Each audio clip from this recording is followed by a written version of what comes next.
दूर पहाड़ों के बीच एक गांव था। उस गांव का नाम खाती गांव था। वहां के लोग बहुत ही सीधे और सरल थे। गांव के लोगों का जीवन खेती पर निर्भर था। उसी गांव में मोहन नाम का एक गरीब किसान रहता था। मोहन के परिवार में उसकी बूढ़ी माँ सरस्वती देवी, उसकी पत्नी विमला और उसका 5 साल का बेटा दीपक था। मोहन के पास थोड़ी सी जमीन थी जिसमें वो खेती करके अपने परिवार का पालन पोषण करता था। उगता हुआ सूरज दुनिया के लिए रोशनी लाता है, पर मोहन के लिए ये सिर्फ एक और दिन की जद्दोजहद लेकर आता है। फूस की छत से छनकर आती रोशनी सीधे उसकी बीमार माँ के चेहरे पर पड़ती है। मोहन, आज दीपक को क्या कहूंगी? कल रात उसे बहलाकर सुला दिया था कि सुबह उठते ही गर्मा गर्म खाना मिलेगा। अब वो जागने वाला है, चूल्हा ठंडा पड़ा है और मेरी ममता लहूलुहान हो रही है। क्या हम इतने बदनसीब हैं कि अपने बच्चे को एक वक्त की रोटी भी नहीं दे सकते? भरी आंखों से। बिमला, तुम्हारी ये खामोश सिसकियां मेरे कलेजे को चीर देती हैं। मैं किसान हूँ, धरती का सीना चीरकर अनाज पैदा करना मेरा काम है, पर आज किस्मत ने मेरा ही सीना चाक कर दिया है। जमींदार के चक्कर काट काट कर पैर के जूते घिस गए, पर वो उधार देने को तैयार नहीं। पर हार नहीं मानूंगा, आज फिर जाऊंगा। शायद खुदा को मेरी मेहनत पर नहीं तो इस मासूम दीपक की भूख पर तरस आ जाए। सरस्वती देवी अंदर से खांसते हुए, बेटा मोहन, पास आ।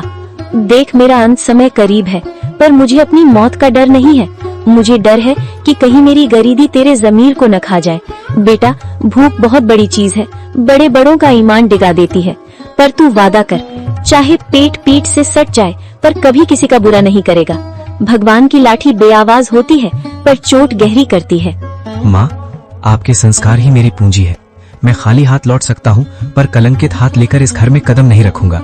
मोहन जमींदार के घर चला जाता है। नंगे पांव, फटी हुई कमीज और आंखों में उम्मीद की आखिरी चमक लिए मोहन जमींदार की हवेली के बाहर खड़ा है। सूरज की तपिश उतनी नहीं चुभ रही थी जितनी पेट की भूख और घर में बीमार माँ की कराह चुभ रही थी। जमींदार साहब एक आरामदायक कुर्सी पर बैठे हुक्का गुड़गुड़ा रहे थे, मानो मोहन का दुख उनके लिए कोई मनोरंजन हो। माई बाप, हुजूर, इस अभागे की विनती सुन लीजिए। मैं जानता हूँ कि पिछला लगान अभी पूरा नहीं चुका पाया हूँ, लेकिन मेरी मजबूरी की दीवार बहुत ऊंची हो गई है सरकार। घर में चूल्हा 3 दिन से ठंडा पड़ा है। मेरा 5 साल का बेटा दीपक, जो अब तक खेलता कूदता था, आज भूख से मारे निढाल होकर जमीन पर पड़ा है। वो मुझसे रोटी नहीं मांगता सरकार, बस अपनी पथराई आंखों से मुझे देखता है और उसकी वो खामोश नजरें मेरे कलेजे को छलनी कर देती हैं।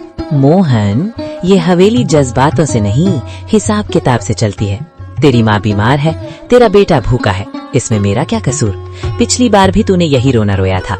ये धरती प्यासी है तो मैं क्या करूं? मुझे अपनी तिजोरी भरनी है, तेरी गरीबी का बोझ नहीं उठाना। हुजूर, आप तो गांव के अन्नदाता हैं। अगर आप ही हाथ खींच लेंगे तो हम जैसे छोटे किसान कहाँ जाएंगे? मुझे बस थोड़े से आलू और मटर के बीज उधार दे दीजिए। मैं दिन को दिन नहीं समझूंगा, रात को रात नहीं देखूंगा। मैं अपने खून पसीने से उस बंजर जमीन को सींच दूंगा। मैं वादा करता हूँ सरकार, फसल कटते ही सबसे पहले आपका कर्ज चुकाऊंगा। मेरी माँ घुट घुट कर मर रही है, उसे दवा चाहिए। हुजूर, एक बाप होने के नाते मुझ पर तरस खाइए। क्या एक गरीब के बच्चे को जीने का हक नहीं है? हक की बातें मत कर मोहन, हक अमीरों की जागीर होती है। बीज चाहिए, बीज की कीमत लगती है। तेरे पास देने को क्या है? वो 2 बीघा जमीन जो पहले ही गिरवी है। जा, यहाँ से दफा हो जा।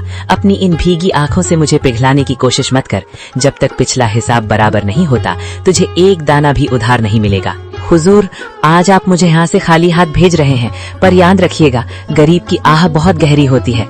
मैं अपनी मेहनत बेचने आया था, अपनी खुददारी नहीं। अगर खुदा ने चाहा तो मेरी मिट्टी भी सोना उगलेगी।